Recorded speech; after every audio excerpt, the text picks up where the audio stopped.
এই যে সম্বোধনা হচ্ছে রবিচন্দ্র দাস।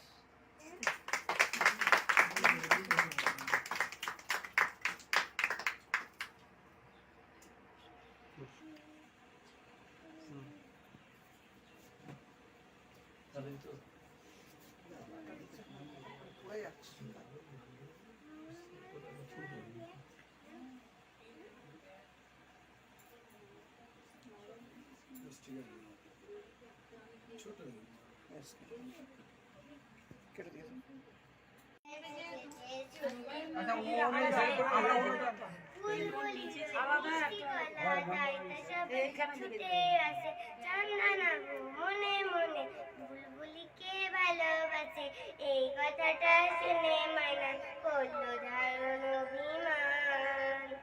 এই কথাটা শুনে ময়না করলো ধারণ অভিমান। আম গাছের ওই মগডালেতে আজকে ওদের জলসা হবে। ময়না দিয়ে দোয়েল পিয়ে সকলে আজ গান শোনাবে। গানের শেষে সবার মধ্যে ময়নাটা ঝরে গেল। চন্দনপ বরণমালা বুলবুলিকে পরিয়ে দিল। ময়না কোথায় উড়ে গেল নিয়ে চোখের জলের ভার। ময়না কোথায় উড়ে গেল নিয়ে চোখের জলের ভার। পাখিদের ওই পাঠশালাতে কোকিল গুরু শেখায় গান। ময়না ভালোই গান শিখেছে শুনলে পরে জোড়ায় প্রাণ। নমস্কার।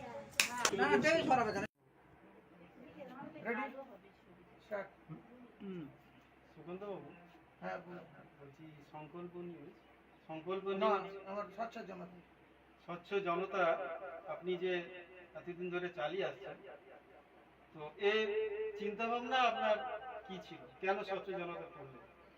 আমি স্বচ্ছ জনতার সঙ্গে যুক্ত আছি। ওটা সাংবাদিক আমার দিলীপ ঘোষ হচ্ছে ডায়মন্ড হারবার।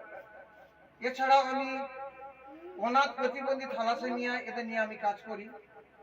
আমি 109 রক্তদাতা এবং মরণোত্তর দেহদানকারী অঙ্গ প্রত্যঙ্গ আমি দিয়ে দিয়েছি। আমি মানে দায়বদ্ধ হয়ে আছি। মানে আমি মরে গেলে আমার কোনো না দেবে চিতায়, না দেবে জলে, না দেবে আগুনে, না দেবে মানে কোনো জায়গাতে আমার দিতে পারবে না। মেডিকেল ব্যবসা আমি দান করে দিয়েছি।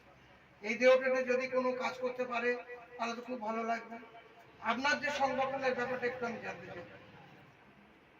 অ্যাকচুয়াল আমার সংগঠন বলতে air United foundation, all rural United foundation, যার সভাপতি এবং চেয়ারম্যান আমি নিজে, এবং রোহিত দা সম্পাদক, আর দাদা সৃজন দা আছে প্রসাদক, এছাড়া বিজ্ঞান বাবু আছেন, বাকি সব আছেন মহিলারা, আর আপনিও এসছেন।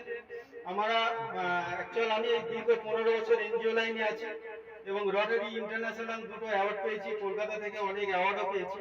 দক্ষিণ 24 পরগনা, সুন্দরবন, সাগর থেকে শুরু করে মেদিনীপুর বিভিন্ন জায়গায় আমরা এই সমাজসেবামূলক কাজ করি, স্বাস্থ্য, শিক্ষা ও সামাজিক সুরক্ষা নিয়ে। তাই আগামী দিনে আমরা এর ফলস্বরূপ সমাজের প্রতি কিছু করতে চাই, এই জন্যে আমরা এসেছি এবং যেটাকে আরো উন্নত জায়গায় নিয়ে যাচ্ছি। আমি আরো বলতে ভুলে গেছি, আমার এখন বর্তমান অনাথ আশ্রম হচ্ছে ভোলা পূর্ণচন্দ্রপুর দিশারি স্কুল এবং বিবেকানন্দ আশ্রম, এবং আমার প্রতিবন্ধী হচ্ছে তুলসীঘাটা সংকল্প ট্রাস্ট। ওখানে আমার হচ্ছে প্রতিবন্ধী রয়েছে, বা আমরা দেউলবাড়িতে ভাগে খাওয়া এদের নিয়ে আমরা অনুষ্ঠান করি। ওখানে জামা প্যান্ট বা অসহায়দের জন্য আমাদের আইডিবি রয়েছে, তারা ওরম রাস্তায় যারা পথে পড়ে রয়েছে তারাও তাদের জন্য আহারের ব্যবস্থা করে। আমাদের আইডিবি চিত্রদা রয়েছে, এছাড়া কলাতলায় রয়েছে আমাদের সৃষ্টি সাথী রবীন্দ্রা, ওখানে আমাদের অনুষ্ঠান হয়। ওই কলাতলা রামনগরে ওখানে চিরঞ্জিত বলে আরেকটা চিরঞ্জিত বলে একটা ছেলে রয়েছে মন্ডল, ও রাস্তা মানে অসহায় পাগলদের খাওয়ানোর জন্য ব্যবস্থা করে, ওদের সঙ্গে আমি যুক্ত আছি। এছাড়াও আমি বিভিন্ন জায়গায় সংগঠনে যাই। অনেকে আমার দেখে বিদ্রুপ করে, কিন্তু বিদ্রুপ করলে কি হবে? বিদ্রুপ করে কোনো লাভ নেই। আমরা কাজে তো এগিয়ে যাবো। আমরা এখান দিয়ে দেবো, ডান কান দিয়ে বাম কান থেকে বার করে দেবো। কে কি বললো আমরা ওটা শুনি না। এই বলে আমার বক্তব্য শেষ করলাম।